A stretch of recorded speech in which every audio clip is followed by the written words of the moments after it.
In a dark corner of the galaxy, far beyond the edge of any known star map, a hidden space station floated silently in the shadow of a dying star. Its surface shimmered with cloaking fields, invisible to all but a few. Inside, behind thick silver doors and glowing walls, the High Council of Sentient Species had gathered in secret.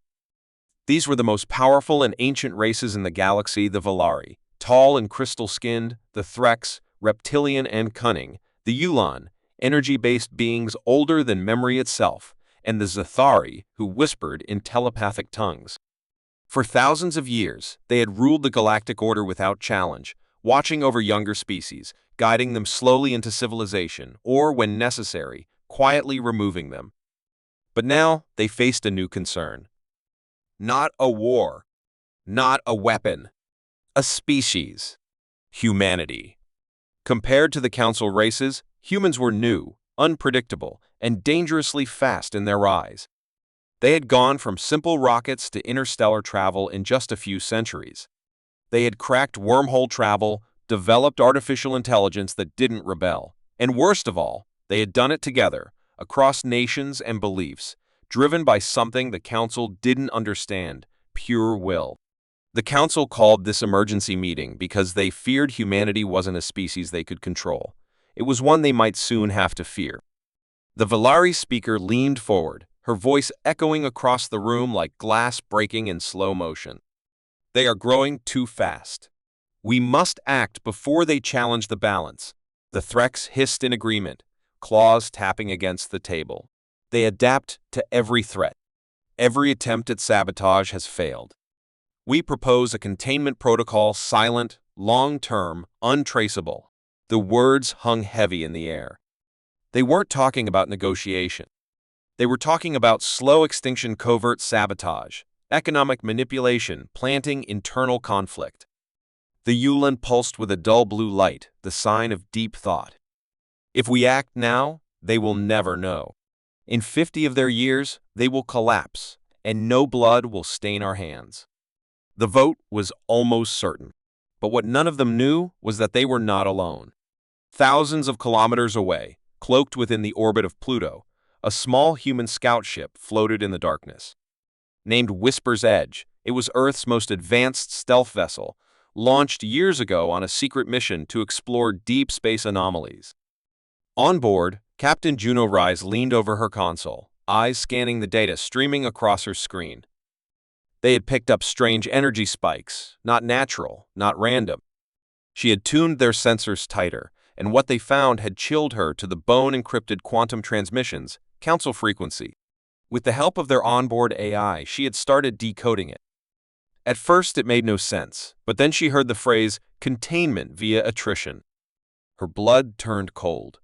She called her communications officer. Get this back to Earth now.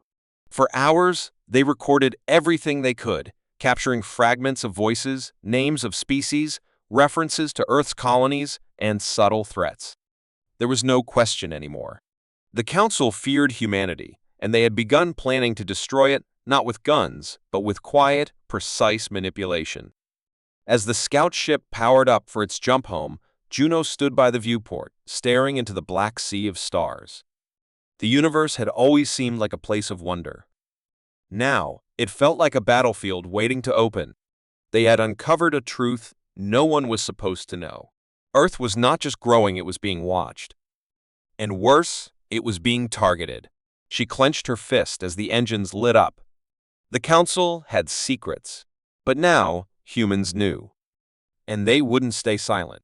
The Whisper's Edge jumped into Earth's outer orbit under the cover of silence, its stealth system still active, its crew tense and focused.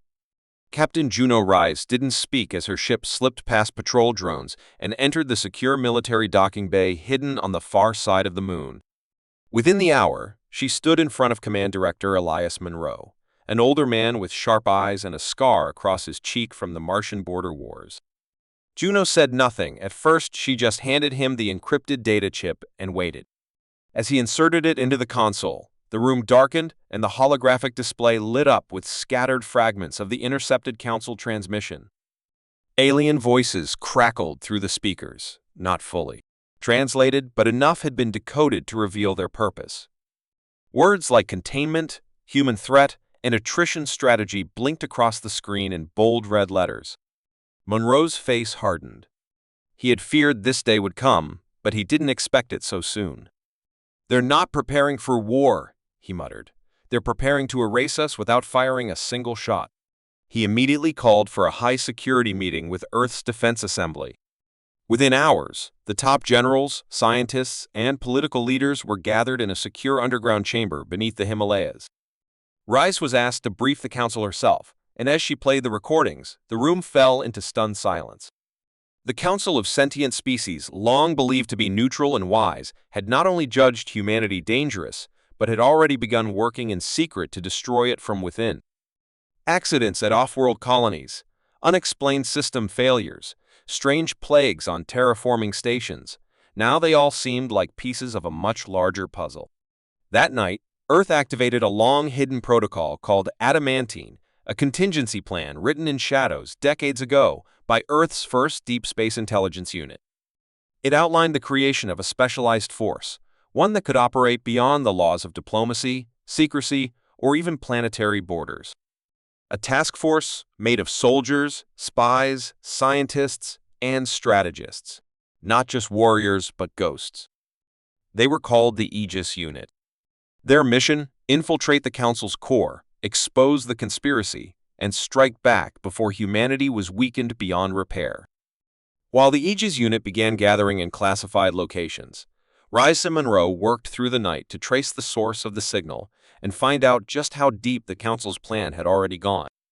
The data chip revealed one final piece of shocking information, a coded reference to a controlled explosion in the asteroid belt, scheduled within Earth's calendar week.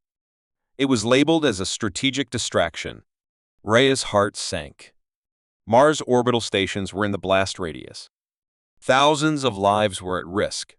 There was no time to confirm, only time to act.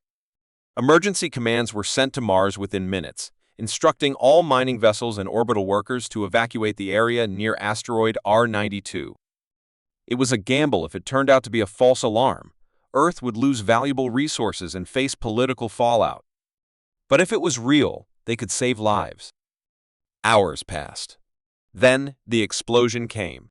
A sudden, violent burst lit up space, followed by a storm of high-velocity debris hurtling toward Mars' atmosphere. The evacuation had saved most of the workers, but a research outpost was caught in the blast. 37 lives were lost. The Council issued a public statement calling it a mining miscalculation, offering condolences and sending a small relief package. But to those in the room with Monroe and Reyes, the truth was clear: this was not an accident. It was a warning shot. The Council was testing Earth's reaction speed, measuring their panic, watching from the shadows. Monroe clenched his jaw. "They think we're unprepared. Let's prove them wrong." That night, the Aegis Unit launched their first mission. Their target was not a battlefield, but a Vault 1 buried deep beneath Europa's icy surface, guarded by layers of alien tech. Inside were stolen human artifacts, recovered over decades by Council agents during peaceful contact missions. These objects, once believed lost, had been analyzed, copied, and, in some cases, weaponized. The Aegis Unit retrieved the most sensitive pieces: AI cores, prototype blueprints, encrypted command protocols, and left behind a message written in glowing plasma across the vault wall: "We are not blind." Back on Earth, Rise stood alone at the edge of the spaceport, looking up at the stars. What had once been a dream of unity among species had shattered. They had tried to trust the galaxy, to play by the rules, to grow peacefully, but now the rules had changed. Humanity wasn't facing a declared enemy. It was facing a silent coalition that had already decided its fate. But Earth had something the Council didn't understand. It wasn't just technology or weapons. It was will, unity, fire. She knew this was just the beginning. More attacks would come, more lies, more traps. But this time, Earth wouldn't be caught unaware. The Council had whispered in secret, believing no one heard. But now, the humans knew, and the stars would never be silent again. Inside the massive cloaked space station known only as Sanctum Prime, the High Council met again, unaware that their veil of secrecy was already broken. The chamber was quiet but tense, lit by a soft glow from the crystalline ceiling, and filled with voices speaking in dozens of alien dialects that twisted and echoed through the air. The Valeri envoy raised a long, translucent hand and projected an image of Earth's solar system in the air above them, highlighting the recent incident near Mars. The humans responded faster than expected, she said coldly. Our simulations predicted chaos, but instead they acted with precision. The Threx representative growled in frustration, his scales darkening. Then we act faster. We tighten our grip, break their trade, spread false data, push them into internal division. They're still emotional creatures, we can use that. The Yulan shifted into a stormy hue, expressing doubt. Perhaps it is not as simple anymore. They may be more prepared than we believe. But before another voice could answer, the room trembled. At first, it was faint, like a passing tremor, but it grew sharper, followed by alarms never heard within Sanctum Prime in its 1,000 years of existence.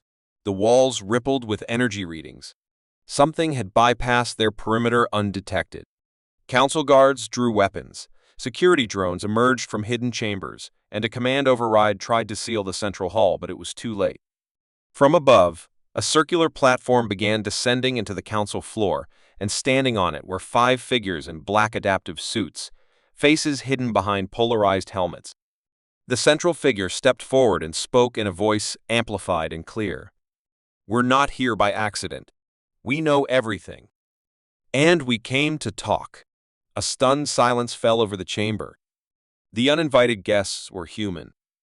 The council had always assumed Earth's forces were primitive compared to their own, yet here was a ship that had cloaked itself beyond their sensors, pierced their strongest defenses, and delivered a team into the heart of their most sacred meeting space.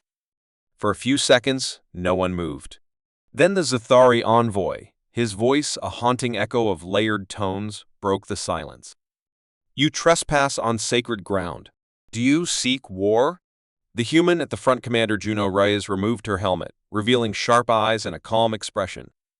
You already declared war when you planned to erase our species in secret, she said. We just decided to answer early. The Valeri flinched, and murmurs spread among the council.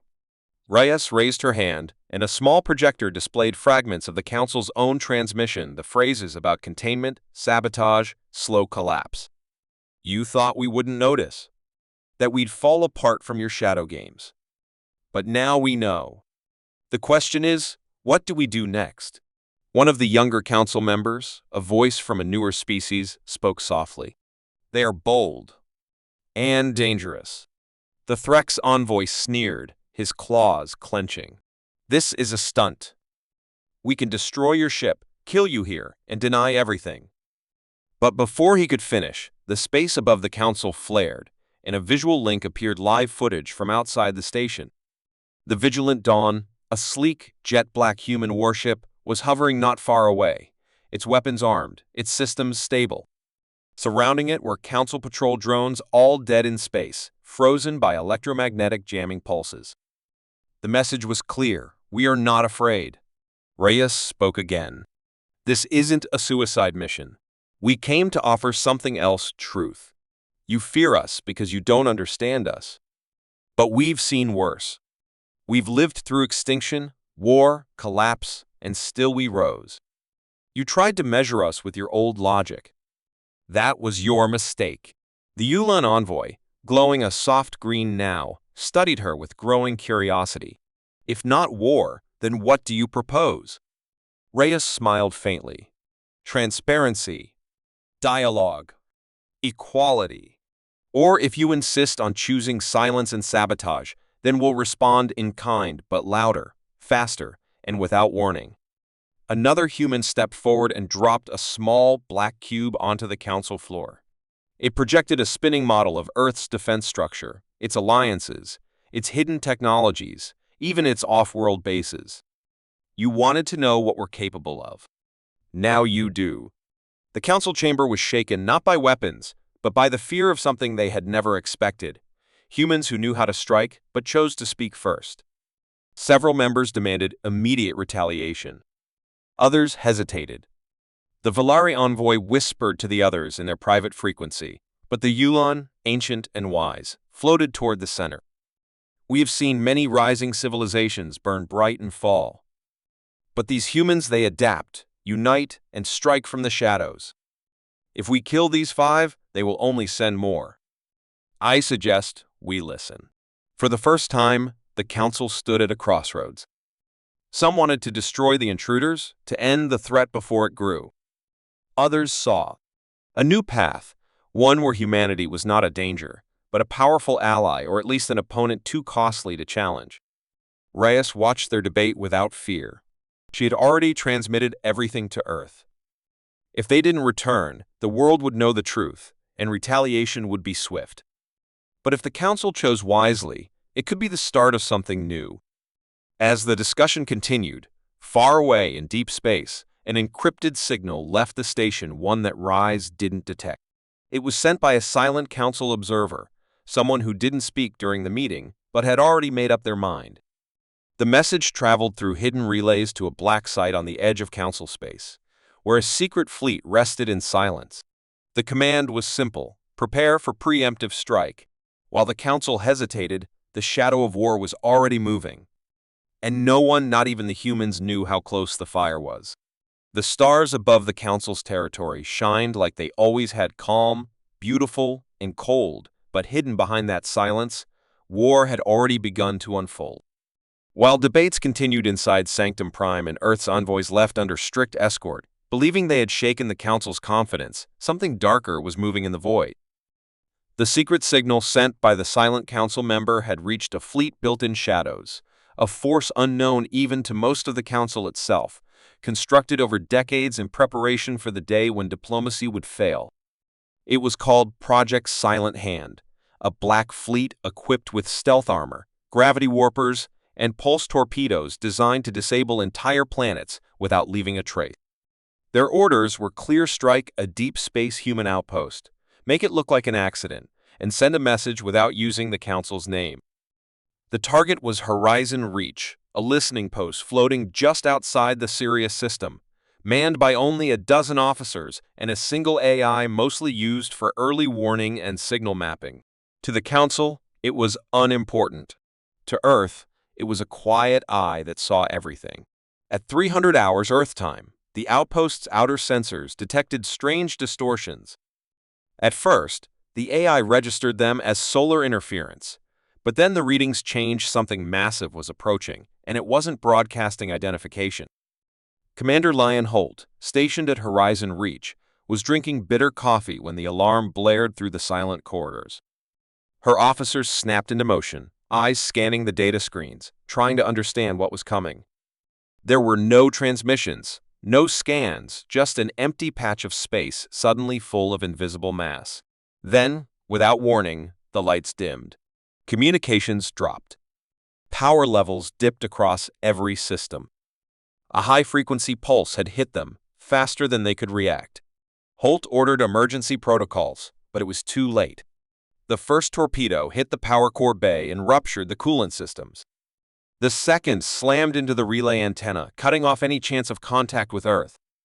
The outpost shook violently as walls split and air rushed into the void. Inside the command deck, fire and smoke clouded the screens, but Holt managed to activate a small emergency drone, loading it with the last 10 seconds of sensor data and a single message: we were not alone. This was planned. They are coming. The drone shot into deep space as the station began collapsing around her. Holt stayed behind with 3 officers, trying to keep the reactor from overloading and sending radiation across the nearby colonies. Her final transmission was short, just static, her voice and then silence. Back on Earth, 20 hours later, a relay station near the Keeper Belt picked up the drone's weak signal. The data was scrambled, parts corrupted, but the words were enough to freeze the room. Monroe listened to the message twice, then stood without saying anything, walking straight to the war room. The leaders of Aegis unit were already there, reading through partial visuals recovered from the outpost sensors, blurred shapes, faint distortion fields, and energy spikes like nothing Earth had seen before. It wasn't pirates. It wasn't an accident. It was a military-grade strike, coordinated and precise. Reyes was called in immediately. She knew the council was behind it, or at least someone within it, but what scared her more was the method. The attack had left no traces that could be linked to anyone. No survivors, no warnings, no open conflict, just another quiet disappearance, the kind that could be dismissed in a report. But now Earth was watching. Reyes demanded authorization for a countermission, not to strike back, but to intercept whatever fleet had done this. Monroe agreed, but added one word to the mission directive: provoke. The Aegis team launched in. Silence aboard a classified ship named Ghostlight, equipped with experimental tech that could mimic debris fields and ride plasma trails. They followed the signal traces backward, using the final fragments of energy detected by the Horizon drone. For 2 days, they hunted, crawling through deep space, skimming asteroid fields, and dodging automated survey beacons. Then they found it. A black vessel, almost invisible against the backdrop of stars, parked near a dwarf moon in a dead system. No active scans, no lights, just waiting. Reyes ordered a stealth drop. 2 recon units approached in silent drones, capturing visuals of the ship's surface alien design, council tech, but with markings scraped off and shields modified to avoid recognition. As soon as the drones returned, Reyes made her choice. We make them talk. Her team planted remote EMP charges along the hull and triggered them all at once. The enemy ship flickered violently, its cloak dropping. Before they could react, Ghostlight hailed them with a narrow band message: "We know what you did. You don't get to hide anymore." What followed was chaos. The black ship powered weapons, tried to fire, but its systems were still rebooting from the EMP. The Aegis crew boarded them with stun rifles and neural dampeners, disabling the crew within minutes. They captured 2 of the enemy pilots, non-humanoid, speaking no known dialects, but one carried a data drive encoded with a council security stamp. That was the proof they needed. They returned to Earth with everything: the prisoners, the ship's logs, and a recording of the Horizon attack embedded in the ship's core memory. When Monroe saw the data, his expression darkened. They wanted to make it look like a ghost attack. They failed. Reyes stood beside him, already planning the next step. Earth couldn't strike openly without risking war with the full council, but now they had something more valuable than weapons: the truth. The ambush meant the council, or at least a powerful faction within it, had already chosen the path of destruction. But by surviving it, by capturing the ones behind it, humanity now had the upper hand. They could expose the lie. They could force the council into the light. But Reyes knew something else too. If the enemy was bold enough to strike now, they would be bolder next time. The silence before war had ended. Now, the storm was coming. The skies over Earth were calm, but deep in space, the air was thick with tension. After the ambush on Horizon Reach and the shocking capture of a stealth enemy ship, Earth stood at a dangerous crossroad. The data Reyes and her Aegis team recovered was irrefutable. The attack had been ordered by a rogue faction within the Galactic Council. It wasn't just a random act of war, it was a planned strike meant to test Earth's reaction. What the attackers hadn't expected was that humans would not only survive, but strike back with precision. In secret chambers across Earth's underground command centers, intelligence officers and military leaders worked day and night, decoding more files from the enemy vessel, slowly painting a map of betrayal that led all the way back to the Council's hidden inner circles. Reyes watched silently as face after face appeared on the holographic wall: alien diplomats, military liaisons, once considered allies, now revealed to be traitors. But instead of launching missiles or declaring war, Earth chose a different path: exposure.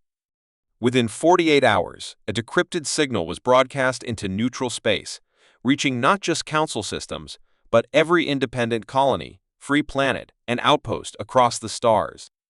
It included the full recording of the ambush, the names of the Council conspirators, the ship logs, and the final words of Commander Holt.